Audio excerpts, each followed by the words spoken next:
14:17 வசனம். தேவனுடைய ராஜ்யம் புசிப்பும் குடிப்பும் அல்ல, அது நீதியும் சமாதானமும் பரிசுத்த ஆவியினால் உண்டாகும் சந்தோஷமா இருக்கிறது. ஜெபமனோம். பரலோகத்தின் தகப்பனே, நன்றியோடு நாம் துதிக்கிறோம். ஆண்டவரே, இந்த மாலை வேளையிலே உம்முடைய சத்திய வசனங்களுக்காக நன்றி செலுத்துகிறோம். தேவ ஆவியானவர் சத்திய வசனங்களை கொண்டு கர்த்தாவே எங்களோடு நீர் பேசுகிறீர். உம்முடைய வார்த்தையின் சத்தியத்தை நாங்கள் கற்றுக்கொள்ள, அறிந்து கொள்ள, புரிந்து கொள்ள பிரகாசமுள்ள மனக்கண்களை எங்களுக்கு தரும்படி நாங்கள் ஜெபிக்கிறோம். ஆவியானவர் வசனத்தை கொண்டு எங்களோடு பேசுகிறீர் தகப்பனே, அதற்காக உமக்கு நன்றி. இயேசுவின் நாமத்தில் பிதாவே, ஆமென். தேவனுடைய ராஜ்யத்தை குறித்து நாம் பார்த்து கொண்டு வருகிறோம். இயேசுவை ஆண்டவராக ஏற்றுக்கொண்ட நம்ம எல்லாரும் தேவனுடைய ராஜ்யத்துக்குள்ளே இருக்கிறோம்.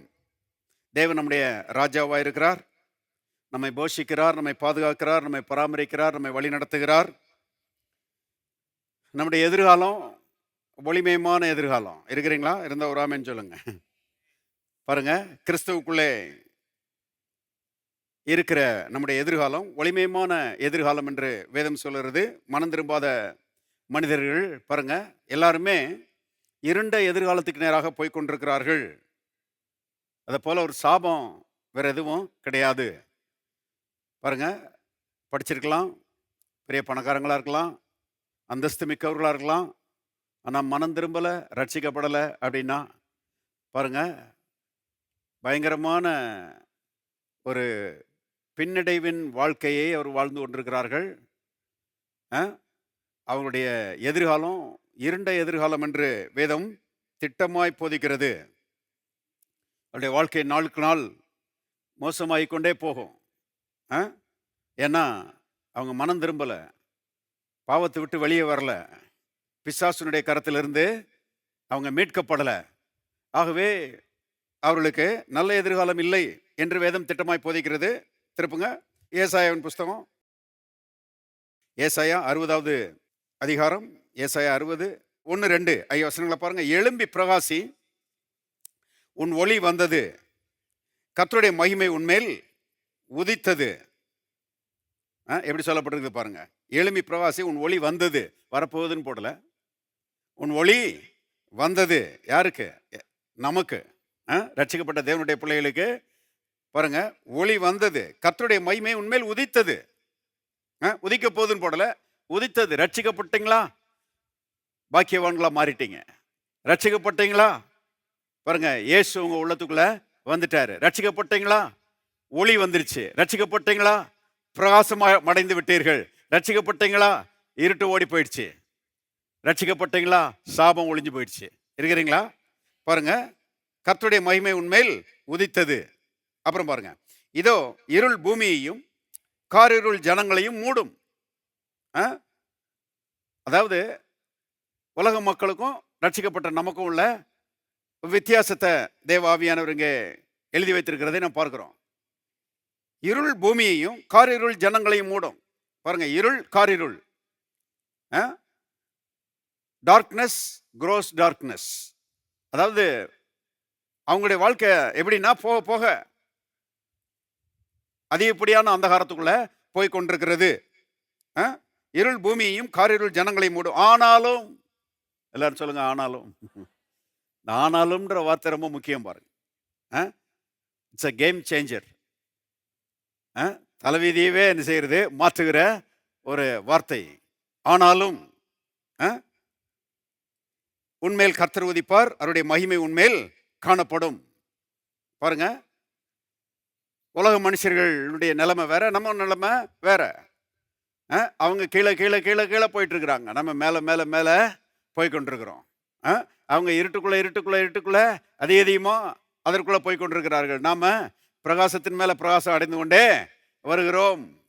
அவருடைய எதிர்காலம் இருண்ட எதிர்காலம், நம்முடைய எதிர்காலம் ஒளிமயமான எதிர்காலம் இல்லையா? அந்த ஆனாலும்ன்ற வார்த்தையை பாருங்க.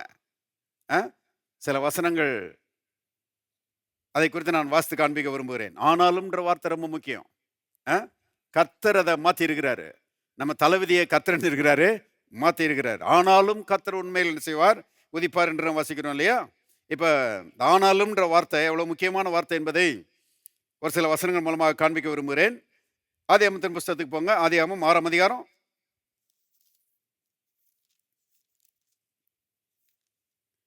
ஆதியாகமம் 6:17-18 பாருங்க. வானத்தின் கீழே சுவாசமுள்ள சகல மாம்ச ஜந்துக்களையும் அழிக்க நான் பூமியின் மேல் ஜலப்பிரளயத்தை வரப்பண்ணுவேன். பூமியில் உள்ள யாவும் மாண்டு போகும். இப்ப எல்லாரும் சேர்ந்து வாசிங்க. ஆனாலும் உன்னுடனே என் உடன்படிக்கையை ஏற்படுத்துவேன். நீயும் உன்னுடனே கூட உன் குமாரரும் உன் மனைவியும் உன் குமாரன் மனைவிகளும் பேழைக்குள் பிரவேசியுங்கள். எல்லாம் செத்து போயிடுவாங்க, ஆனாலும் நீ சாக மாட்ட. நோவாட்ட கர்த்தர் பேசுறாரு பாருங்க. பாவத்து நிமித்தமாக ஒரு நியாய தீர்ப்பு இந்த உலகத்தில் வந்தது பாருங்க. தேவன் பாவத்தை நியாயம் தீர்க்கிறவரா? ஆம். பாவத்தை கண்டும் காணாமல் விடுகிறவர் அல்ல. அவர் நீதியுள்ள தேவன் பாருங்க. அவர் பாவத்தை தண்டிக்கிற தேவன். நோவாவினுடைய நாட்கள்ல பைபிள்ல நம்ம வாசிக்கிறோம், பூமி கொடுமையினால் நிறைந்தது. அவங்க பெரிய பாவிகளா இருந்தார்கள். தேவனுக்கு முன்பாக பூமியானது சீர்கெட்டதா இருந்தது. பூமி கொடுமையினால் நிறைந்திருந்தது. தேவன் பூமியை பார்த்தார், அது சீர்கெட்டதா இருந்தது. மாம்சமான யாவரும் பூமியின் மேல் தங்கள் வழியை கெடுத்து கொண்டிருந்தார்கள். அப்படிதான் இருந்துச்சு நோவாவுடைய நாட்கள்ல. கர்த்தர் பார்த்தாரு, சரி போயிட்டு போட்டோம். அப்படி விட மாட்டாரு. பாவத்தை தண்டிக்கிற தேவன். கல்வாரி சிலுவையில் அதைத்தான் நம்ம பார்க்கிறோம் பாருங்க. நம்மளை தண்டிக்கிறதுக்கு பதிலா தேவகுமாரனாய் இயேசுவை தேவன் செய்தார், தண்டித்தார். எதை காண்பிக்கிறது? தேவன் பாவத்தை கண்டும் காணாமலும் விடுகிறவர் அல்ல, பாவத்தை தண்டிக்கிறவர். பாருங்க, இங்க நோவாட்ட சொல்றாரு, பூமியில் உள்ள எல்லா ஜந்துக்களும் மாம்சமான யாவரும் மாண்டு போவார்கள். ஆனாலும்ன்றதுல பெரிய தயவு இருக்குது. ஆனாலும்ன்றது பெரிய கிருபை இருக்குது பாருங்க. நம்ம மேல கர்த்தர் பெரிய தயவு வச்சிருக்கிறார், நம்ம மேல பெரிய இரக்கத்தை வச்சிருக்கிறார், நம்ம மேல பெரிய கிருபையை வச்சிருக்கிறார். இருக்கிறீங்களா? கரங்களை உயர்த்தி கர்த்தரை ஸ்தோத்திரிப்போம். ஹல்லேலூயா. ஆனாலும் பாருங்க, உன்னுடனே என் உடன்படிக்கையை ஏற்படுத்துவேன். நீயும் உன்னுடனே கூட உன் குமாரனும் உன் மனைவியும் உன் குமாரன் மனைவிகளும் பேழைக்குள்ளே பிரவேசியுங்கள். ஆனாலும்ன்ற வார்த்தை எவ்வளவு முக்கியம் பாருங்க. மல்கியாவுக்கு போவோம். மல்கியா புஸ்தகம், மல்கியாவின் புஸ்தகம் 4ஆம் அதிகாரம் 1-2 ஆகிய வசனங்களை பாருங்க. இதோ சூளையை போல எரிகிற நாள் வரும். அப்பொழுது அகங்காரிகள் யாவரும் அக்கிரமம் செய்கிற யாவரும் துரும்பாயிருப்பார்கள். வரப்போகிற அந்த நாள் அவர்களை சுட்டெரிக்கும். அது அவர்களுக்கு வேரையும் கொப்பையும் வைக்காமல் போகும் என்று சேனைகளின் கர்த்தர் சொல்லுகிறார். இப்ப எல்லாரும் சேர்ந்து வாசிங்க. ஆனாலும், எல்லாரும் சொல்லுவோம், ஆனாலும் என் நாமத்துக்கு பயந்திருக்கிற உங்கள் மேல் நீதியின் சூரியன் உதிக்கும், அதன் செட்டையின் கீழ் ஆரோக்கியம் இருக்கும். நீங்க வெளியே புறப்பட்டு போய் கொளுத்த கன்றுகளைப் போல் வளருவீர்கள். பாருங்க, பாவத்திற்கான நியாய தீர்ப்பு வரும்னு சொல்லி தேவன் சொல்றாரு.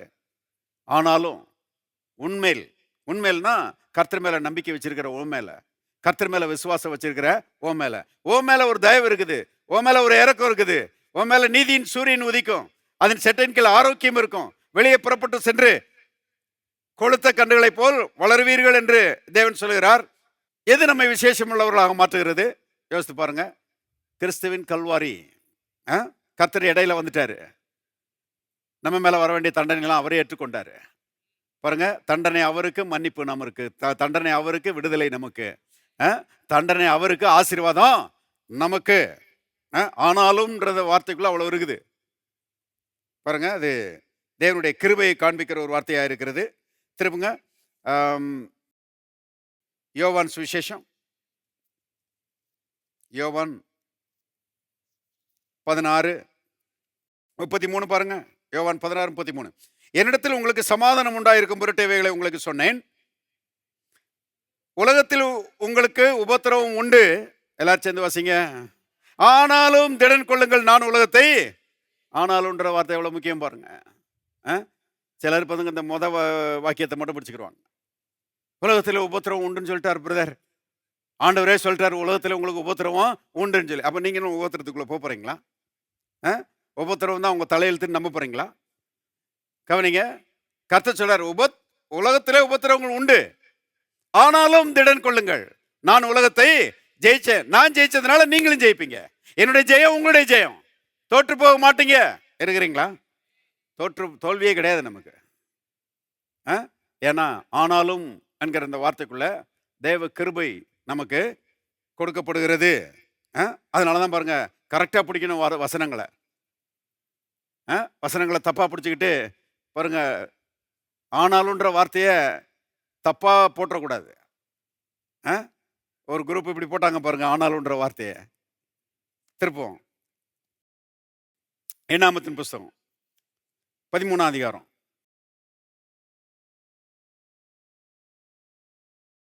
எண்ணாகமம் 13:27-28 ஆகிய வசனங்களை பாருங்க. அவர்கள் மோசேயை நோக்கி, நீர் எங்களை அனுப்பின தேசத்துக்கு நாங்கள் போய் வந்தோம். அது பாலும் தேனும் ஓடுகிற தேசம்தான். இது அதனுடைய கனி. எல்லாரும் சேர்ந்து வாசிங்க.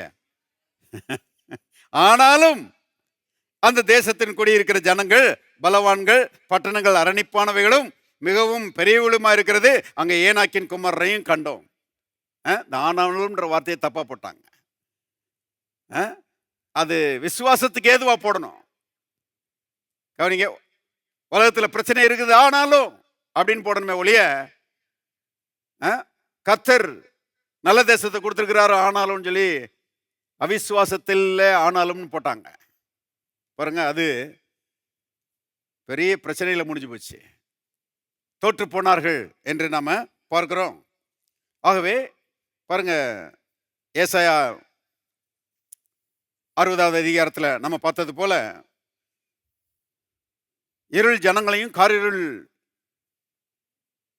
ஜாதிகளையும் மூடும், ஆனாலும் கர்த்தர் உன்மேல் உதிப்பார். நீதிமானுடைய வாழ்க்கை பாருங்க, அது வர வர அதிக பிரகாசம் அடையும் என்று கர்த்தர் சொல்கிறார்.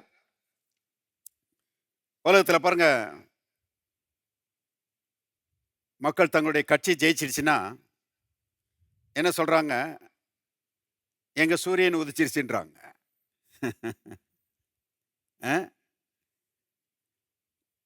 நல்லது. ஆனால் அரசியல் ரீதியாக இவங்க கட்சி ஜெயிச்சாலும் தனிப்பட்ட வாழ்க்கையில ஜெயம் இல்லையே, இருள் தான் இருக்குது. தனிப்பட்ட வாழ்க்கையில் அடிமைத்தனம் மாறி இருக்குதா? விடுதலை வந்திருக்குதா? எங்க கட்சி ஜெயிச்சிருச்சுன்னு சொல்றாங்க. ஆனா தனிப்பட்ட ரீதியில விடுதலை வந்திருக்குதா? பாருங்க, இன்னும் அதே பீடி தான், இன்னும் அதே பொடி தான், இன்னும் அதே குடி தான், இன்னும் அதே அடிமைத்தனம் தான். பாருங்க, அதுல தான் மக்கள் என்ன செய்றாங்க? வெற்றி இல்லாமல் தோல்வியிலே வாழ்ந்து கொண்டிருக்கிறார்கள். ஆனா ரட்சிக்கப்பட்ட தேவனுடைய பிள்ளைகளாகிய நம்முடைய பாக்கியம் என்னன்னா, நீதியின் சூரியன் நம்ம வாழ்க்கையில உதிச்சிட்டாரு. அல்லேலூயா. அவருடைய பெயர் இயேசு.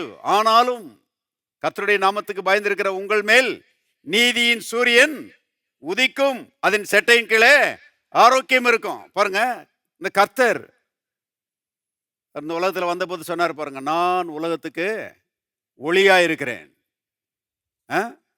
அந்த இயேசுவை என்னைக்கு நம்ம விசுவாசிச்சோமோ, அந்த இயேசுவை என்னைக்கு நம்முடைய உள்ளத்துல ஏற்றுக்கொண்டோமோ, அன்றைக்கு நம்முடைய இருதயத்தில் இருக்கிற இருள் நீங்கி நம்முடைய வாழ்க்கையிலே உள்ளத்திலே பிரகாசம் உண்டாயிருக்கிறது. எத்தனை பேர் ஆமென் சொல்றீங்க? பாருங்க, பாவ இருள் நம்முடைய வாழ்க்கையை விட்டு அகன்று போயிருக்கிறது. கர்த்தருக்கு ஸ்தோத்திரம். யார் அகற்ற முடியும்? கர்த்தரை அன்றி பாருங்க, நம்முடைய வாழ்க்கையில் இருக்கிற பாவ இருளை யாரும் அகற்ற முடியாது. வெளிச்சத்தை அன்றி இருட்டை யாராலையும் விரட்ட முடியாது. தேவன் நம்முடைய உள்ளத்துக்குள்ள வந்து நம்முடைய உள்ளத்துல பிரகாசித்தபடினாலே பாவ இருளிலிருந்து நாம் விடுதலையாக்கப்பட்டிருக்கிறோம். அருமையானவர்களே, கர்த்தராலே பிரகாசமாக்கப்பட்டவர்கள் நாம. எபேசியர் 5ஆம் அதிகாரம் 8ஆம் வசனம் பாருங்க. எபேசியர் 5ஆம் அதிகாரம் 8வது வசனம். முற்காலத்தில் நீங்கள் அந்தகாரமாயிருந்தீர்கள், இப்பொழுதோ கர்த்தருக்குள் வெளிச்சமாயிருக்கிறீர்கள். வெளிச்சத்தின் பிள்ளைகளாய் நடந்து கொள்ளுங்கள். என்ன அருமையான வசனம் பாருங்க. முற்காலத்தில் எப்படி இருந்தோம்? அந்தகாரமாகவே இருந்தோம். இப்பொழுது எப்படி இருக்கிறோம்? கர்த்தருக்குள் எப்படி இருக்கிறோம்? வெளிச்சமா இருக்கிறோம். எல்லாரும் சொல்லுவோம், இப்பொழுது நான் கர்த்தருக்குள் வெளிச்சமா இருக்கிறேன். இன்னொரு முறை சொல்லுவோம், இப்பொழுது நான் கர்த்தருக்குள் வெளிச்சமா இருக்கிறேன். இப்பொழுது நான் கர்த்தருக்குள் வெளிச்சமா இருக்கிறேன். பாருங்க, வெளிச்சமா இருக்கிறோம். கர்த்தர் நம்முடைய வாழ்க்கையை பிரகாசமடை செய்திருக்கிறார். நம்முடைய வாழ்க்கையை குறித்த தேவனுடைய திட்டம் என்ன? வேதம் சொல்லுகிறது, நீதிமான்களுடைய பாதை நடுப்பகல் வரைக்கும் அதிகமாய் பிரகாசிக்கிற சூரிய பிரகாசம். என்ன அருமையா போட்டிருக்கிறாரு பாருங்க வார்த்தைய. நீதிமான்களுடைய பாதை சாயங்காலம் வரைக்கும் போடல. போட்டிருந்திருக்கலாம். போட்டிருந்தா என்ன இருக்கும் பாருங்க, வாழ்க்கை அப்படியே பிரகாசம் அடைஞ்சிட்டே வருது, கிளைமாக்ஸ் அப்போ எட்டுது, அப்புறம் அப்படியே பாருங்க அஸ்தமனம் ஆரம்பிச்சிருது. அப்புறம் முடியும் போது ரொம்ப பரிதாபமா முடியுது. அப்படி ஆயிரும். ஆனா கர்த்தர் எவ்வளவு கேர்ஃபுல்லா போட்டிருக்கிறாரு பாருங்க வார்த்தைய. நீதிமான்களுடைய பாதை நடுப்பகல் வரைக்கும். எல்லாரும் சொல்லுவோம் நடுப்பகல் வரைக்கும். நடுப்பகல் வரைக்கும்னா பாருங்க, இந்த உலகத்தில் வாழுகிற கடைசி நாள் தான் மேக்சிமம் பிரகாசம். அப்படிதான் இருக்கணும் நம்முடைய வாழ்க்கை.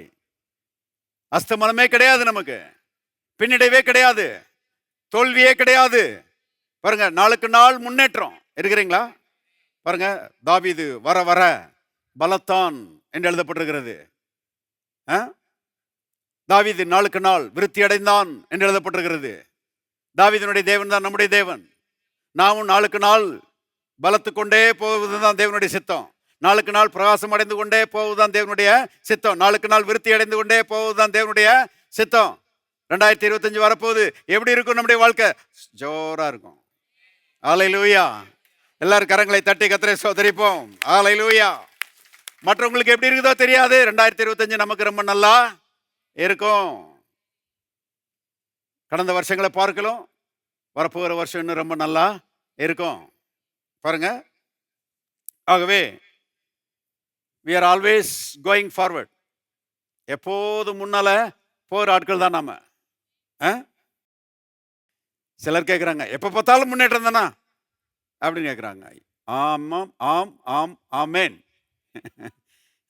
எப்போதும் முன்னேறுகிற ஆட்கள். ஏன்னா வேதம் விதமாக சொல்லுகிறது, கிறிஸ்துவுக்குள் எப்பொழுதும் எல்லா இடங்களிலேயும் தேவன் நம்மை என்ன செய்கிறாரா? வெற்றி சிறக்க பண்ணுகிறார். எல்லாரும் சொல்லுவோம், கிறிஸ்துவுக்குள் எப்பொழுதும் எல்லா இடங்களிலேயும் தேவன் நம்மை வெற்றி சிறக்க பண்ணுகிறார். இன்னொரு முறை சொல்லுவோம், கிறிஸ்துவுக்குள் எப்பொழுதும் எல்லா இடங்களிலேயும் தேவன் நம்மை வெற்றி சிறக்க பண்ணுகிறார். பாருங்க, குடும்ப வாழ்க்கையில வெற்றி சிறக்க பண்ணுகிறாரு, தனிப்பட்ட வாழ்க்கையில வெற்றி சிறக்க பண்ணுகிறாரு, தொழிலில் வெற்றி சிறக்க பண்ணுகிறாரு, கையின் பிரயாசங்களில் வெற்றி சிறக்க பண்ணுகிறாரு, சரீர ஆரோக்கியத்தில் வெற்றி சிறக்க பண்ணுகிறாரு, சமுதாய வாழ்க்கையில வெற்றி சிறக்க பண்ணுகிறாரு. எல்லா இடங்களிலும் எப்பொழுதும் தேவன் நம்ம என்ன செய்கிறார்? வெற்றி சிறக்க பண்ணுகிறார். தோல்வியே கிடையாது. பாருங்க,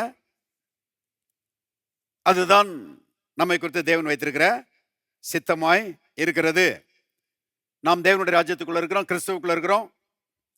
தேவனுடைய ராஜ்யத்துக்குள்ள இருக்கிற, கிறிஸ்துவுக்குள்ள இருக்கிற நமக்கு 3 பெரிய நன்மைகள் இருக்கிறது என்று ரோமர் 14:17 சொல்லுகிறது. அதுல 1 நீதி, அடுத்தது சமாதானம். எல்லாரும் சொல்லுவாங்க சமாதானம். 3வது பரிசுத்த ஆவியினால் உண்டாகிற சந்தோஷம். இப்ப சமாதானத்தை பற்றி பார்த்துட்டு இருக்கிறோம். சமாதானம் என்பது அருமையானவர்களே, ஈடு இணையில்லாத ஒரு பெரிய நன்மை. உலகத்தில் எங்கும் கிடைக்காத ஒரு பொருள் சமாதானம். இன்னைக்கு பாருங்க, சில பொருட்கள் இருக்குது உலகத்தில், விலையேறப்பட்ட பொருட்கள் இல்லையா? அது ஏழைகள் வாங்க முடியாது, பணக்காரங்க வாங்கிட்டு வந்துடுறாங்க. உதாரணத்துக்கு பார்த்தீங்கன்னா, பிரைவேட் ஜெட்டுன்னு சொல்கிறாங்க. பிரைவேட் ஜெட்டுனா இந்த தனிநபர் போகிற விமானம். ஒரு 12 சீட்டர், ஒரு 12 சீட்டு உள்ள விமானமாக இருக்குது. சில நேரங்களில் பாருங்கள், அதை 4 கம்பார்ட்மெண்ட்டாக பிரித்து அதில் ஒவ்வொரு கம்பார்ட்மெண்ட்லேயும் ஒரு சேரு, ஒரு டேபிள், ஒரு பெட்டு போட்டுடுறாங்க. 4 பேர் போகிறதா இருந்தால் நல்லா படுத்து தூங்கிட்டே போகலாம். அந்த மாதிரி ப்ரைவேட்டு நிறைய இந்தியாவில் கூட நிறைய பணக்காரங்க அதை நினச்சிருக்கிறாங்க, வாங்கி வச்சிருக்கிறாங்க. சாதாரண ஏழைகள் வாங்க முடியாது. கவனிங்கள்,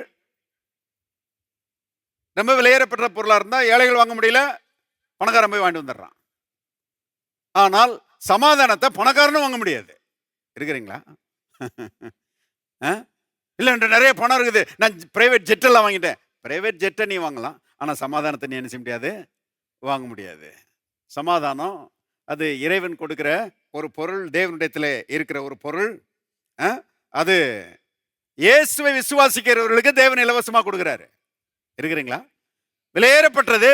ஆனா அந்த சமாதானத்தை பாருங்க, இயேசுவை விசுவாசிக்கிற தேவனுடைய பிள்ளைகளுக்கு கர்த்தர் இலவசமாய் கொடுக்கிறார். நான் அந்த சமாதானத்தை உடையவனாய் இருக்கிறேன். இயேசுவை ஏற்றுக்கொண்ட ஒவ்வொருவரும் பாருங்க சமாதானத்தை உடையவர்களாக இருக்கிறார்கள். மக்கள் பாருங்க நிம்மதியை தேடி அலைகிற ஒரு காட்சியை பார்க்கிறோம் இல்லையா? எப்படியாவது சமாதானம் வேணும். ஆனா அருமையானவர்களே, சமாதான பிரபுவாகிய இயேசுவின் இடத்துல இருக்குது அந்த சமாதானம். இருக்கிறீங்களா?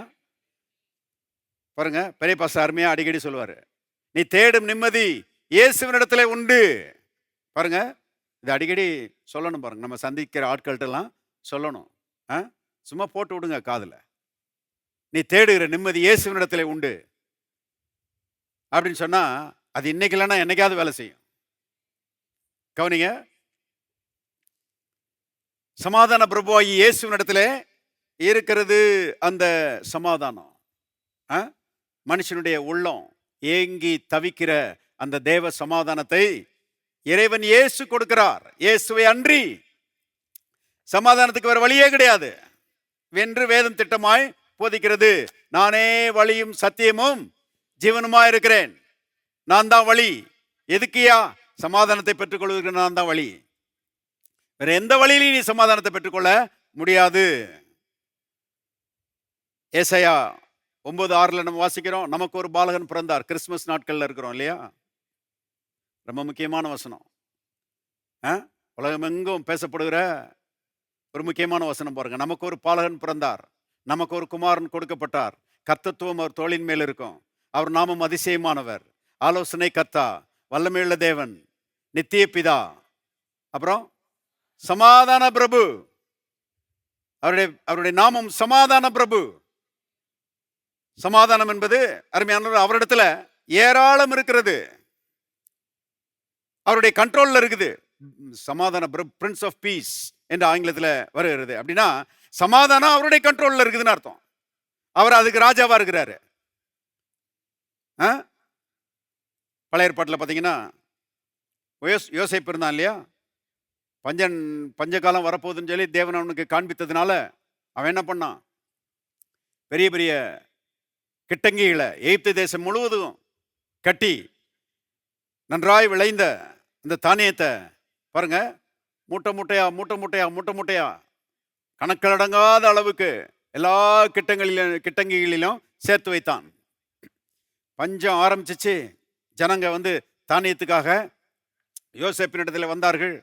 யோசேப்பு பாருங்க, களஞ்சியங்களை திறந்து என்று வேதம் சொல்லுகிறது. களஞ்சியங்களை திறந்து பாருங்க, அவங்க அவங்களுக்கு வேண்டியதை வாரி வழங்கினான் என்று வேதத்திலே நாம் வாசிக்கிறோம். பாருங்க, அவன் கூட அவங்ககிட்ட காசை வாங்கிக்கிட்டு தானியத்தை அவங்களுக்கு என்ன செஞ்சான்? கொடுத்தான். கவனிங்கள். ஆனா இயேசு பரம யோசேப்பு, அவர் ஏராள சமாதானத்தை வச்சிருக்கிறாரு. இவர்கிட்ட காசு கொடுத்து வாங்க வேண்டியதில்லை, அவரை விசுவாசிச்சாலே போதும். பாருங்க, சமாதானத்தை வாரி வழங்குகிறார். சமாதானத்தினால் நம்முடைய உள்ளங்களை என்ன செய்கிறார்? நிரப்புகிறார். அருமையானவர்களே, அவர் சமாதான பிரபு என்று அவரை குறித்து நம்ம வாசிக்கிறோம். அவர் தான் சொன்னாரு, சமாதானத்தை உங்களுக்கு வைத்து போகிறேன், என்னுடைய சமாதானத்தையே உங்களுக்கு கொடுக்கிறேன், உலகம் கொடுக்கிற பிரகாரம் அல்ல, உங்கள் இருதயம் கலங்காமலும் பயப்படாமலும் இருப்பதாக. என்ன அருமையான இயேசு! சமாதானத்தை வைத்து போகிறேன், என்னுடைய சமாதானத்தை உங்களுக்கு கொடுக்கிறேன். நான் ஏற்கனவே சொன்னேன் இல்லையா, சமாதானத்துக்காக அலைஞ்சு தெரிஞ்ச ஆளு நான். எங்கே நிம்மதி எங்கே நிம்மதின்னு தேடி அலைஞ்ச ஆளு. அது கெட்ட நண்பர்களுடைய ஃப்ரெண்ட்ஷிப்பில் இருக்குதா, அல்லது அது சினிமா கொட்டாயில் இருக்குதா, அல்லது அது பீடி சிகரெட்டில் இருக்குதா, அது போதையில் இருக்குதான்னு சொல்லி தேடி சர்ச் பண்ணிட்டு இருந்த ஆளு நான். பாருங்க, அந்த மாதிரி நேரத்தில் ஒருத்தர் என்னை சர்ச்சை கூப்பிட்டு வந்தார். பின்னால் உட்காந்துருந்தேன். பாஸ்டர் என் கூட அவர் பேசி டச் பண்ண வசனம் இதுதான் பாருங்க. பேசினாரு, சகோதரனே, சமாதானத்தை தேடி அலைஞ்சிட்டு இருக்கிற நீ. சமாதானம் இயேசுவினிடத்தில் இருக்கிறது. நீ தேடும் நிம்மதி இயேசுவினிடத்தில் இருக்கிறது. சமாதானத்தை வைத்து போகிறேன், என்னுடைய சமாதானத்தையே உனக்கு கொடுக்கிறேன். உலகம் கொடுக்கிற பிரகாரம் அல்ல. சினிமாவத்தி கொட்டையில போய் உட்கார்ந்துருந்தேன்னா 3 மணி நேரம் சமாதானம் வந்த மாதிரி இருக்கும். சினிமா முடிஞ்ச பிறகு இல்லாத ஊர்பட்ட கவலைகள், அங்க சினிமாவில் இருக்கிற பிரச்சனையெல்லாம் மண்டைக்குள்ள வந்து உட்காந்துக்கிறோம்.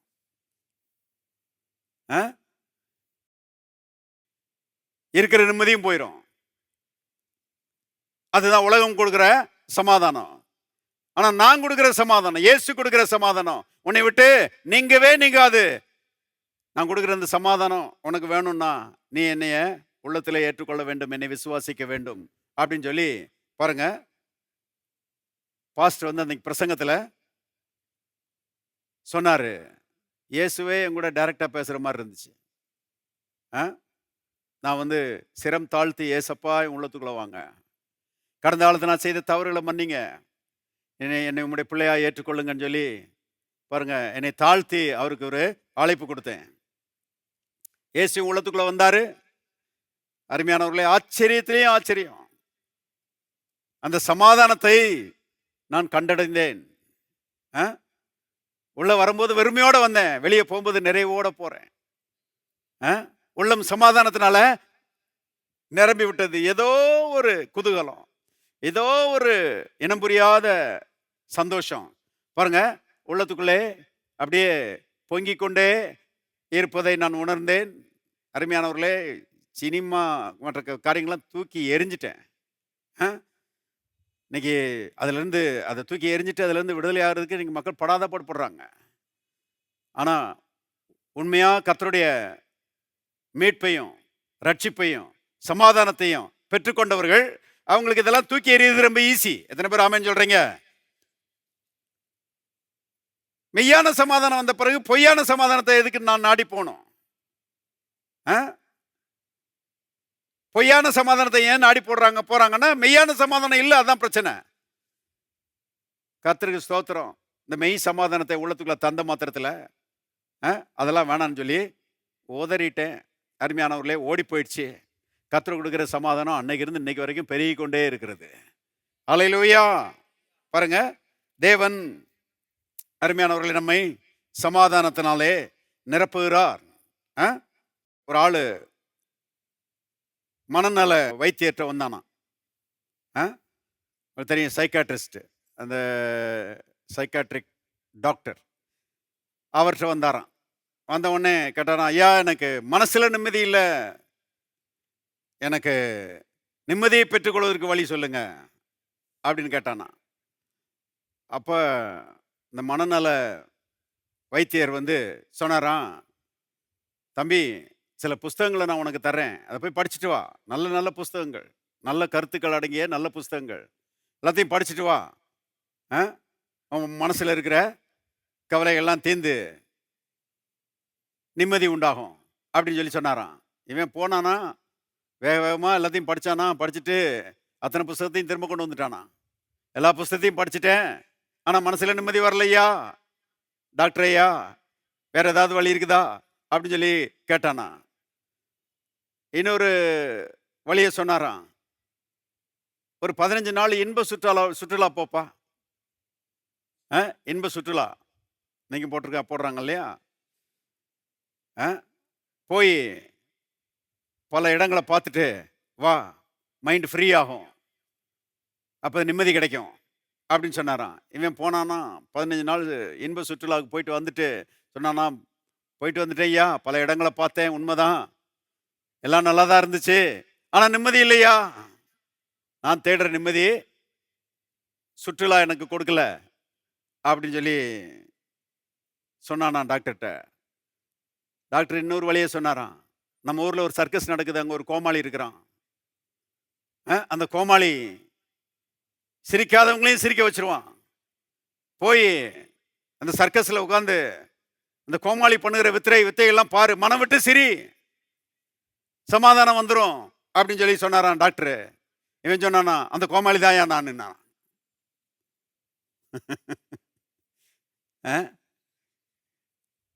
வித்த காமிச்சு எல்லாரையும் சிரிக்க வைக்கிறேன். ஆனா என் வாழ்க்கையில நிம்மதி இல்லை, என் வாழ்க்கையில ஒரு சந்தோஷம் இல்லை. இதான் இன்னைக்கு மனுஷனுடைய நிலைமை பாருங்க. ஆனால் அருமையானவர்களே, இயேசுவை ஏற்றுக்கொண்ட தேவனுடைய பிள்ளைகள் பாக்கியவான்கள். ரட்சிக்கப்பட்ட ஜனமே, உனக்கு ஒப்பானவன் யார்? இஸ்ரவேலே, நீ பாக்கியவான். எல்லாரும் சொல்லுவோம், நான் இஸ்ரவேலன், நான் பாக்கியவான். இன்னொரு முறை சொல்லுவோம், நான் இஸ்ரவேலன், நான் பாக்கியவான். இன்னொரு முறை சொல்லுவோம், நான் இஸ்ரவேலன், நான் பாக்கியவான். அடிக்கடி சொல்லணும் பாருங்க. என்னை போல பாக்கியவான் இந்த உலகத்தில் எவனுமே கிடையாது பாருங்க. ஏன் மனுஷனுக்கு சமாதானம் இல்லை? யோசித்து பாருங்க. ஏன்னா மனுஷன் பாவத்தில் பிறந்திருக்கிறான். பாவம் மனுஷனுடைய உள்ளத்துக்குள்ளே குடிகொண்டு இருக்கிறது. ஆகவே சமாதானம் இல்லை, இல்லையா? ஆதியாகமத்தில் மனுஷன் பாவம் செய்த மாத்திரத்தில் விபரீத விளைவுகள் ஏற்பட்டது என்பதை நாம பார்க்கிறோம். அது வரைக்கும் அமைதி பூங்காவா இருந்த ஆதாம் ஏவாளுடைய குடும்பம் என்னைக்கு பாவம் செய்தார்களோ அன்னைக்கு அமைதி போயிடுச்சு, நிம்மதி போயிடுச்சு, தேவ பிரசன்னம் போயிடுச்சு. What a loss! என்ன இழப்பு பாருங்க. தேவன் வந்து கேட்கிறாரு, உனக்கு நீ நிர்வாணியா இருக்கிறாய் என்று உனக்கு சொன்னவன் யார்? சொல்லிட்டு அப்புறம் கேட்கிறாரு, புசிக்க வேண்டாம் என்று நான் விலக்கின விருட்சத்தின் கனியை புசித்தாயோ அப்படின்னு சொல்லி ஆதாம்கிட்ட கேட்கிறாரு. கேட்ட உடனே அவன் என்ன சொல்றான்? என்னோடு இருக்கும்படி தேவரீர் எனக்கு தந்த ஸ்திரியானவளே அதை கொடுத்தாள், நான் புசித்தேன். அதாவது என்ன சொல்றான்? ஆண்டவரே, நீர் எனக்கு கொடுத்த பெஞ்சாதி, அவ தப்பு. ரெண்டாவது, அவளை கொடுத்த நீர் தப்பு. ஏன்ட்ட பிரச்சனை இல்லை. பாருங்க எப்படி பார்த்தீங்களா? அது வரைக்கும் மனைவியை நேசித்தவன் பாவம் செஞ்ச மாத்திரத்தில் விபரீத விளைவுகள், சுயநலம் தலை தூக்கிடுச்சு பாருங்க. தவற ஒத்துக்கொள்றதுக்கு மனசு இல்லை. பழிய கர்த்தர் மேல போடுறான், பழிய ஏவாள் மேல போடுறான். உடனே அவர் தேவன் பாருங்க ஏவாளை பார்த்து கேட்கிறாரு, ஏன் இப்படி செய்தாய் அப்படின்னு சொல்லி அவளை பார்த்து கேட்ட மாத்திரத்துல அவ சொல்றா, சர்ப்பம் என்னை வஞ்சித்தது. அவ பாருங்க, அவளும் தப்ப ஒத்துக்கிறதுக்கு மனசு இல்ல. ஒருத்தர் குற்றப்படுத்துறாங்க பாருங்க. ஏன்? சுயநலம் வந்துருச்சு, பாவம் வந்துருச்சு, நிம்மதி போயிடுச்சு. அது மட்டுமல்ல, காயின் ஆபேலுக்கு விரோதமாக வந்து ஆபேலை கொலையே பண்ணிட்டான். குடும்பத்திலே கொலை விழுந்துருச்சு. என்ன பயங்கரம் பாருங்க. அவ்வளவு சொர்க்கமயமா இருந்த குடும்பம் நரகமாவே நினைச்சு மாறிவிட்டது. ஏன்? பாவம் உள்ள வந்துருச்சு, சமாதானம் போயிடுச்சு. பாருங்க, ஏதேன் தோட்டத்திலேயே தேவன் ஒரு வழியை காமிக்கிறார்.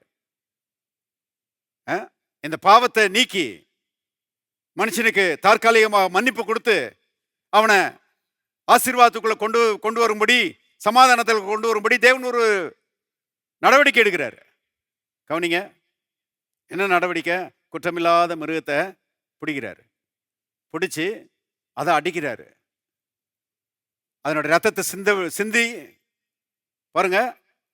அந்த ரத்தத்தின் புண்ணியத்தினால ஆதாம் ஏவாளுடைய பாவத்தை மன்னிச்சு அந்த மிருகத்தினுடைய தோலை உரிச்சு அவர்களுக்கு ஆடையாக கொடுத்தார் என்று வேதத்திலே நான் வாசிக்கிறேன். ஏதேன் தோட்டத்திலேயே பாருங்க, ஒரு மிருகம் பலியிடப்பட்டு ரத்தம் சிந்தப்பட்டு பாருங்க, ஆதாம் ஏவாளுடைய பாவங்கள் தற்காலிகமாக மன்னிக்கப்பட்டு அவர்களை பாருங்க தன்னோட தேவன் சேர்த்து கொண்ட ஒரு காட்சியை நம்ம பார்க்கிறோம்.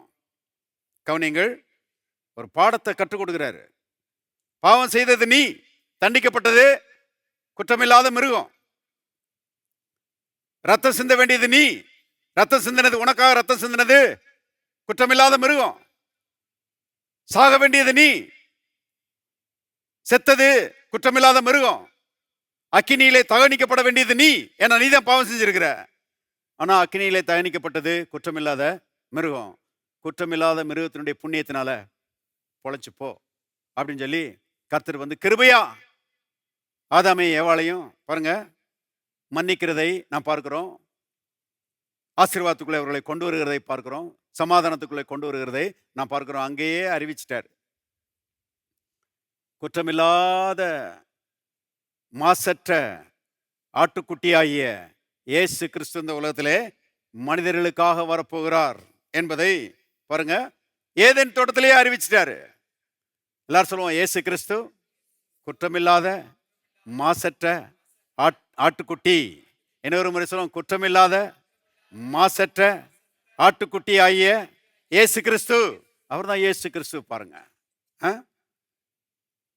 அவர் பிறந்தப்ப வேதத்துல வாசிக்கிறோம், பிள்ளையை துணிகளிலே சுற்றி கிடத்தி இருக்க காண்பீர்கள், இதுவே உங்களுக்கு அடையாளம் சொல்லி மேய்ப்பர்கள்ட்ட தேவதூதன் சொல்லுகிறான் இல்லையா. அதுல இங்கிலீஷ்ல பார்த்தீங்கன்னா பிள்ளையை ஸ்வாட்லிங் கிளாத்னு சொல்லி எழுதப்பட்டிருக்கிறது. ஸ்வாட்லிங் கிளாத்னா பாருங்க, இந்த செத்தவங்களை சுத்துற துணியா. ஆச்சரியமா இருக்குது. அந்த துணிகளினாலே பிள்ளையை சுற்றி இருக்க காண்பீர்கள். என்ன அர்த்தம்? பிறக்கும் போதே சாவுக்காக பிறந்தவர் அவர். யோசித்து பாருங்க, தேவகுமாரன் நாம பிழைக்கும்படி நமக்காக சாவதற்காகவே வந்தாராம் அவரு. அதனாலதான் பாருங்க, அவர் 30வது வயசுல ஊழியம் செய்யும்படி யோவான் இடத்துல வருகிறார்.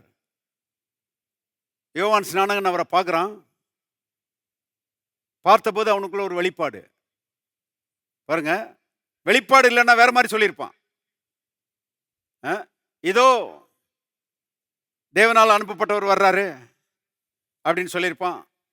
அல்லது இதோ எனக்கு நெருங்கிய உறவினர் வருகிறாரு. ஏன்னா யோவானுடைய அம்மா எலிசபெத்தும் மரியாளும் பாருங்க உறவினர்கள் என்று வேதத்தில் நம்ம வாசிக்கிறோம்.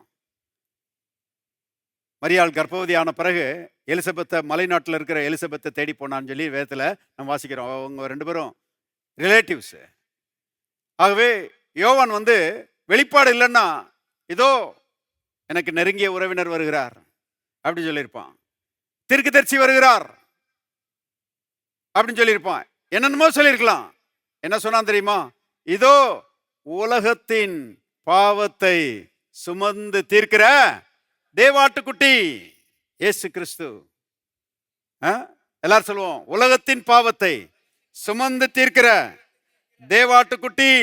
இந்த வசனம் பாருங்க, யோவான் திருப்புங்க, யோவான் சுவிசேஷம் 1ஆம் அதிகாரம் 29ஆம் வசனம் பாருங்க. யோவான் 1:29. மறுநாளிலே யோவான் இயேசுவை தன்னிடத்தில் வர கண்டு, இதோ உலகத்தின் பாவத்தை சுமந்து தீர்க்கிற தேவாட்டுக்குட்டி. இந்த வசனம் எனக்கு ரொம்ப ஆச்சரியத்தை கொடுக்கிற ஒரு வசனமா இருக்குது. யோசித்து பாருங்க. இதோ ஒரு ஊருடைய பாவத்தை சுமந்து தீர்க்கிறவர் அப்படி சொல்லல. ஒரு கோத்திரத்தினுடைய பாவத்தை சுமந்து தீர்க்கிறவர் அப்படி சொல்லல. ஒரு பட்டணத்தினுடைய பாவத்தை சுமந்து தீர்க்கிறவர் அப்படி சொல்லல. ஒரு நாட்டினுடைய பாவத்தை சுமந்து தீர்க்கிறவர் சொல்லல. என்ன சொல்லி இருக்குது? உலகத்தின் பாவத்தை. ஆச்சரியமா இருக்குது. ஆதாம் தொடங்கி கிறிஸ்துவின் 2ஆம் வருகைக்கு முன்னால பிறக்க போகிற கடைசி மனுஷனுடைய பாவத்தையும் பாருங்க, இயேசு தன்மேல ஏற்றுக்கொண்டு சுமந்து தீர்த்திருப்பாரானால் அந்த இயேசு எவ்வளவு பெரியவர் என்பதை யோசித்து பாருங்க. புத்திக்கே எட்ட மாட்டேங்குது. ஆனா அதுதான் சத்தியம். உலகத்தின் பாவத்தை சுமந்து தீர்த்த தேவாட்டுக்குட்டி. உலகத்தின் பாவத்தை சுமந்து தீர்க்கலன்னா மனுஷனுக்கு சமாதானத்தை கொடுக்க முடியாது. சமாதானத்தை அவர் உடையவரா இருக்கலாம், ஆனா மனுஷன் பாவத்துக்குள்ள இருக்கிற வரைக்கும் அவனுக்கு சமாதானத்தை கொடுக்க முடியாது. என்ன அருமையான தேவனுடைய திட்டங்கள் பாருங்க. நமக்காக நம்மை வாழ வைக்கும்படி, நமக்கு சமாதானத்தை கொடுக்கும்படி பாருங்க. தேவகுமாரனை தண்டித்தாராம் தேவன். அதனாலதான் நம்ம வேதத்துல வாசிக்கிறோம், நம்முடைய பாவத்து நிமித்தம் அவர் காயப்பட்டார், நம்முடைய அக்கிரமங்கள் நிமித்தம் அவர் நொறுக்கப்பட்டார், நமக்கு சமாதானத்தை உண்டு பண்ணும் தண்டனை, யார் சொல்லுவோம் தண்டனை, நமக்கு சமாதானத்தை உண்டு பண்ணும் தண்டனை அவர் மேல் வந்தது, அவருடைய தழும்புகளால் சோமார். அவர் தண்டிக்கப்பட்டதுனால தாங்க நமக்கு சமாதானம். அவர் தண்டிக்கப்படவில்லைன்னா இன்னைக்கு நமக்கு யாருக்குமே சமாதானம் கிடையாது. இன்னைக்கு உலகத்துல பிறந்த ஒவ்வொரு மனுஷனுக்காகவும் சமாதானம் காத்திருக்கிறது. இயேசுவின் சமாதானம். மனுஷன் மனம் திரும்பினான்னா அடுத்த நிமிஷமே அவன் வந்து சமாதானத்தை செய்யலாம், பெற்றுக்கொள்ளலாம். இயேசுவே நீர் என் ஆண்டவர்னு சொன்னான்னா அந்த சொன்ன மாத்திரத்திலேயே தேவ சமாதானத்தை அவன் செய்யலாம், இலவசமாய் பெற்றுக்கொள்ளலாம். It is readily available for everybody. எல்லாருக்காகவும் அது வைக்கப்பட்டிருக்கிறது. ஆனா மனுஷனுக்கு இலவசமாய் கொடுக்கப்படுகிறது. தண்டனையே அவர் செய்தார், ஏற்றுக்கொண்டார். ஆச்சரியமா இருக்குது. தண்டனைன்னா சாதாரண தண்டனை கிடையாது. வாரனால அடிச்சாங்களாம் அவரை. வாரடி ரொம்ப கொடூரமானது என்று எல்லாரும் சொல்றாங்க. சட்டையை கழட்டிடுவாங்களாம். வாரனால் அடிக்கப்படுகிற மனுஷனுடைய சட்டையை கழட்டிட்டு 2 கையவும் ஒரு போஸ்ட்ல கட்டிடுவாங்களாம். ரோமருடைய வாரடி. அந்த வார் வந்து 1 3 பிரிஞ்சு 3 பிரிஞ்சிருக்குமா. 9 பிரிவுகள் இருக்குமா. 9 பிரிவுகளும் பாருங்க பூனை தோல்னால செஞ்சிருப்பாங்களாம். அந்த பூனை தோலினுடைய ஒவ்வொரு 9 நுனியிலையும் ஈய கொக்கைகளை மாட்டி விட்டுருப்பாங்களாம். பில்லி கிரஹாம் வந்து ஒவ்வொரு பிரசங்கத்திலையும் இது சொல்லிடுவார். உலகமெங்கும் போய் எல்லா நாடுகளையும் பிரசங்கம் பண்ணியிருக்கிறாரு. ஒவ்வொரு முறையும் இந்த வாரடியை பற்றி சொல்லிடுவார் பாருங்க. அவர் சொன்ன அந்த வழக்கத்தை தான் நான் பேசிட்டு இருக்கிறேன். 9 பிரிவுகள்லையும் 9 ஈய கொக்கிகளை கட்டிடுவாங்களாம். பாருங்க, பயிற்சி பெற்ற போர் சேவகன் ஓங்கி அடிப்பானாம் பாருங்க. இந்த பூனை தோல் வந்து கத்தி மாதிரி முதுகு வெட்டுமா.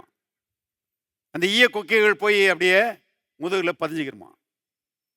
கொஞ்ச நேரம் விட்டு சுண்டி இழுப்பானா அடுத்த அடி அடிக்கிறதுக்காக. சுண்டி இழுக்கும் போது பாருங்க மாம்ச துண்டுகள் அப்படியே செதறுமா. அப்படியே ரத்தம் வந்து ஸ்பிளாஷ் ஆகுமா பாருங்க.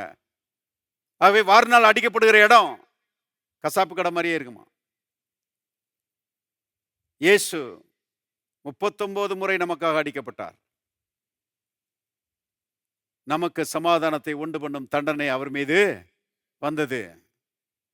பாருங்க, அவர் தண்டிக்கப்பட்டபடினால நாம் மன்னிக்கப்பட்டிருக்கிறோம். அவர் தண்டிக்கப்பட்டபடினால நாம் சமாதானத்தை பெற்றிருக்கிறோம். எத்தனை பேர் சந்தோஷமா இருக்கிறீங்க? பழைய ஏற்பாட்டில் சங்கீதக்காரன் விதமா சொல்றான். சங்கீதம் 29:11 பாருங்க. சங்கீதம் 29:11.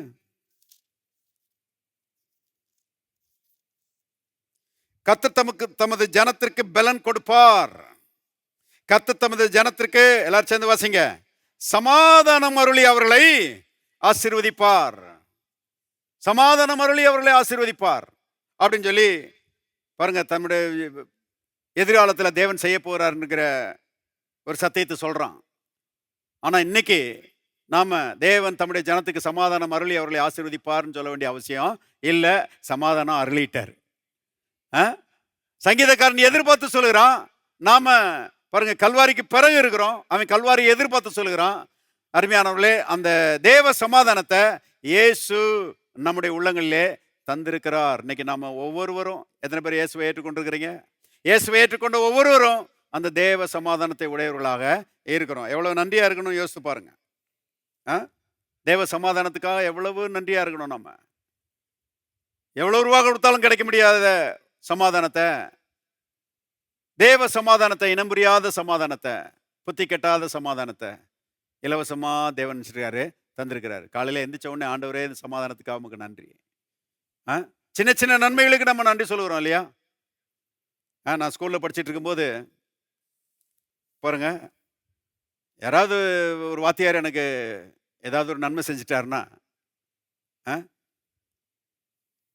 நான் வந்து எங்க அப்பாட்ட போய் சொல்லுவேன், இப்போ அந்த குறிப்பிட்ட மாஸ்டர் எனக்கு இந்த ஹெல்ப் பண்ணாரு அப்படின்னு சொல்லுவேன். உடனே எங்கள் அப்பா, அவர் டி எஸ்டேட்டில் வேலை பார்த்துட்டு இருந்தார் பாருங்க.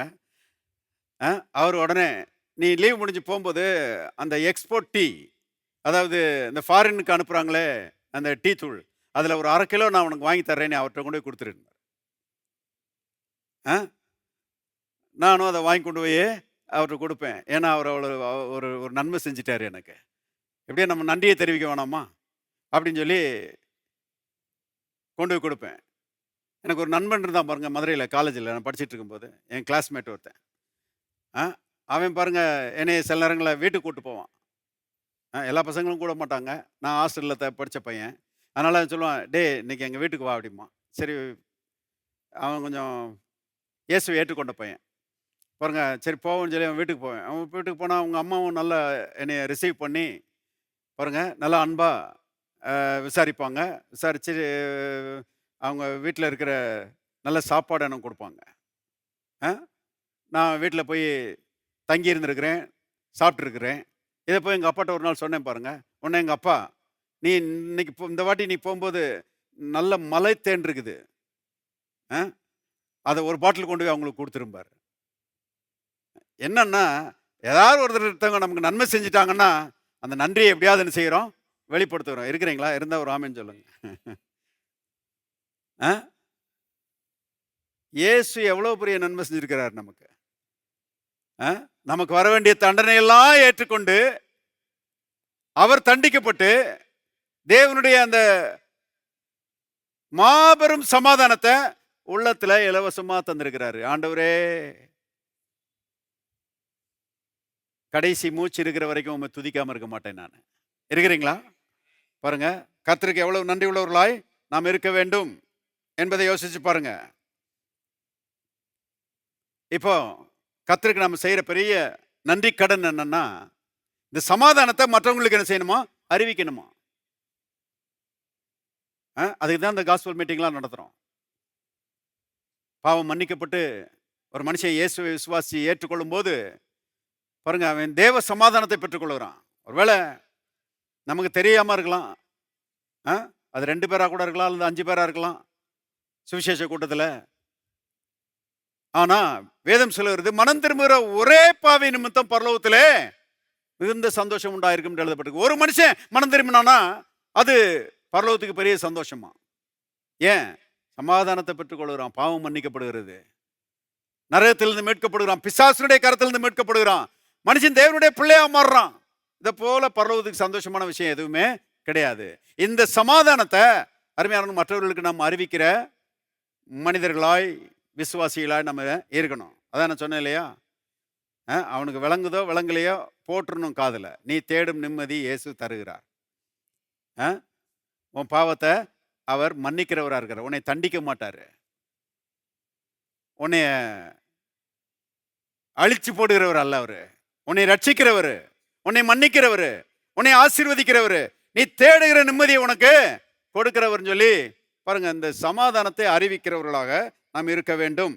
ஒரு சில வசனங்களை வாசி முடிப்போம். ஏசாயா 52, ஏசாயா 52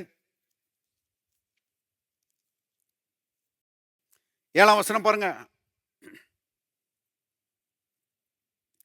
சமாதானத்தை கூறி நற்காரியங்களை சுவிசேஷமாய் அறிவித்து ரட்சிப்பை பிரசித்தப்படுத்தி உன் தேவன் ராஜரீகம் பண்ணுகிறார் என்று சீயோனுக்கு சொல்லுகிற சுவிசேஷனுடைய பாதங்கள் மலைகளின் மேல் எவ்வளவு அழகா இருக்கிறது. கர்த்தர் பாருங்க, இந்த சமாதானத்தை அறிவிக்கிற இந்த சுவிசேஷனுடைய பாதங்களை தேவன் பார்க்கிறாராம்.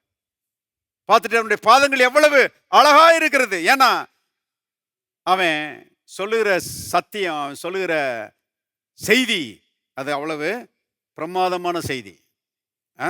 தேவன் உன் மேல கோபமா இல்ல, தேவன் உன் மேல இரக்கமா இருக்கிறாரு. தேவன் உன்னைய தண்டிக்க மாட்டாரு, தேவன் உன்னைய மன்னிக்கிறவரா இருக்கிறாரு, உனக்கு சமாதானத்தை தருகிறவரா இருக்கிறாரு. இந்த செய்தியை அருமையானவர்களை மற்றவர்களுக்கு நாம் அறிவிக்கிறவர்களாய் இருக்க வேண்டும்.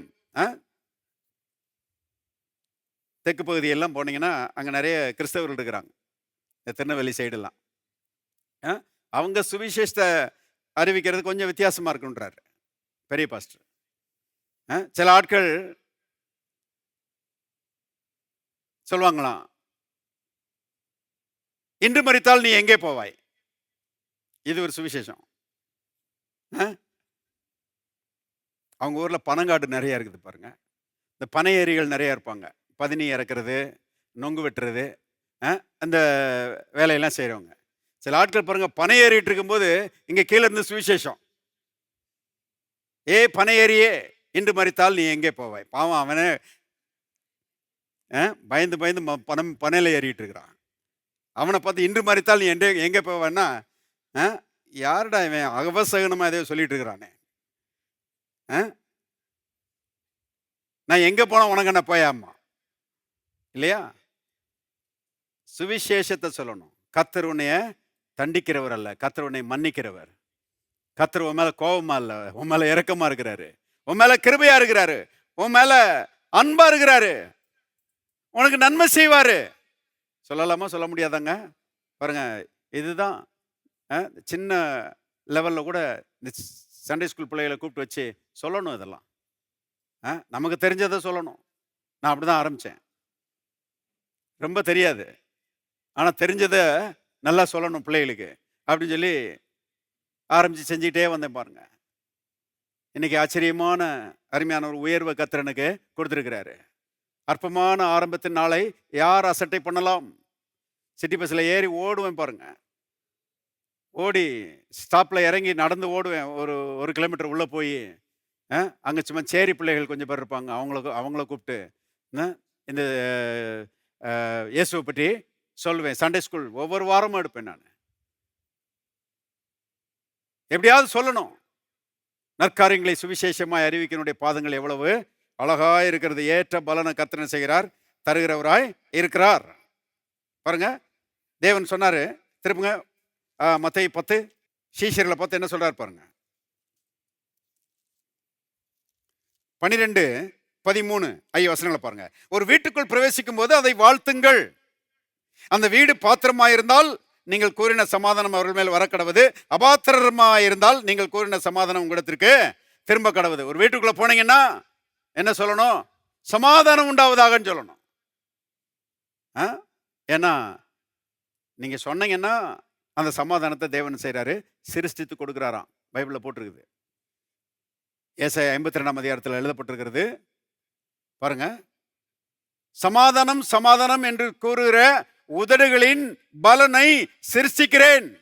அதாவது நீங்க சமாதானம் சொல்லிடுறீங்க, கர்த்தர் அதனுடைய பலனை சிருஷ்டித்து கொடுப்பாராம். நீங்க பேசுனீங்கன்னா அவர் சிருஷ்டிப்பாராம். அப்போ உங்க வீட்டிலேயே நீங்க சொல்லணும் சமாதானம். என் தனிப்பட்ட வாழ்க்கையில சமாதானம், என் குடும்பத்துல சமாதானம், என் தொழில சமாதானம், அப்படி சொல்லணும். சமாதானம் சமாதானம் சொல்ல சொல்ல தேவன் சொல்றாரு, சிருஷ்டித்து கொடுக்குறேன் போ. சமாதானம் உடைய பங்காக மாற கடவுதுன்னு சொல்லி பாருங்க, கர்த்தர் வந்து சமாதானத்தை சிருஷ்டித்து கொடுக்குறாரா. இங்க பாருங்க, ஒரு வீட்டுக்குள் பிரவேசிக்கும் போது அதை வாழ்த்துங்கள். என்ன சொல்லி வாழ்த்துங்கள்? சமாதானம் உண்டாவதாக என்று சொல்லி வாழ்த்துங்கள். நீங்கள் கூறின சமாதானம் அவர்கள் மேல் வர கடவுது, அபாத்திரமாயிருந்தால் நீங்கள் கூறின சமாதானம் உங்களிடத்திற்கு திரும்ப கடவுது. இதை இயேசு அப்படியே பிராக்டிஸ் பண்றாரு.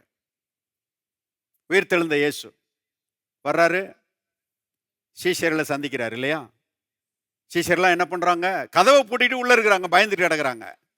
அவங்களுடைய பயம் என்னன்னா, நம்ம ஆண்டவரே அடிச்சு விட்டானுங்கன்னு, நம்மளை விட்டா வைப்பானுங்க, நம்மளையும் சிலுவையில அரைஞ்சு தொங்க விட போறானுங்கன்னு சொல்லி பயந்து ரூம்குள்ள கிடக்குறானுங்க. பைபிள்ல போட்டிருக்கு, கதவுகள் பூட்டி இருக்க இயேசு அவர்கள் நடுவே வந்து நின்று உங்களுக்கு சமாதானம்ன்றார். உங்களுக்கு சமாதானம். கொஞ்ச நேரத்துல கைகளையும் கால்களையும் காமிச்சிட்டு மறுபடியும் சொல்றாரு, உங்களுக்கு சமாதானம் உண்டாவதாக சொல்றாரு. வீட்டுல போய் வாசித்து பாருங்க, யோவான் 20ஆம் அதிகாரத்தை. அங்க தோமா இல்ல, எங்க போனான்னு தெரியல. மற்ற எல்லாரும் உள்ள இருக்கிறாங்க, தோமா மட்டும் ஆளை காணோம். நான் யோசிக்கிறேன், அடிக்கடி ஷாப்பிங் போனாலும் போயிருப்பான் போல.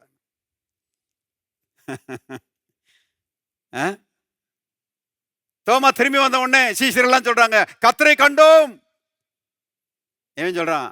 நான் அந்த காயத்தை பார்க்கலன்னா, அவருடைய விழாவில் விரல போடலைன்னா நான் விசுவாசிக்க மாட்டேன் அப்படிங்கிறான். இந்த பயலுக்காகவே கர்த்தர் 8 நாள் கழிச்சு அடுத்த சண்டே ஞாயிற்றுக்கிழமை இவனுக்காகவே வர்றாரு. ஏசு எவ்வளவு நல்லவர் பாருங்க. இந்த சந்தேக பேர் வழிக்காகவே என்ன செய்யறாரு?